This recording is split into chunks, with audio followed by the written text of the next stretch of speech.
তোর নগল ভিকারে ধাক্কাইছি তা আমার কি করবি তুই? তুই তোর দরমা কত করে? দিনে 10,000, মাসে 10,000। আর আমার দিনে মোটামুটি 30,000 টাকা কামাই। কেমন দম দেয়? তুই কি করস রে? আমি ভিক্ষা করি। নো ভাই, নো ভাই, তাহলে আমরা ভিক্ষা করি কেন?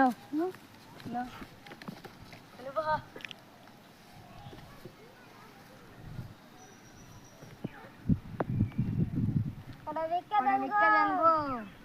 কটা ভিক্ষা দেন? আল্লাহ আপনারে ভালো করবো। আল্লাহ আপনি জানি বাঁচা থাকেন। টাকা হয়েছে আমার। তোর আগে দিনে চাকরি করছ কয় টাকা কামাই হয়েছে? 500 টাকা হাজিরে 500 টাকা রয়েছে। আর এখন তোর দিনে 1200 টাকা হয়েছে। 1240 1240 টাকা হয়েছে দিনে। আর আমার হচ্ছে 1730 টাকা।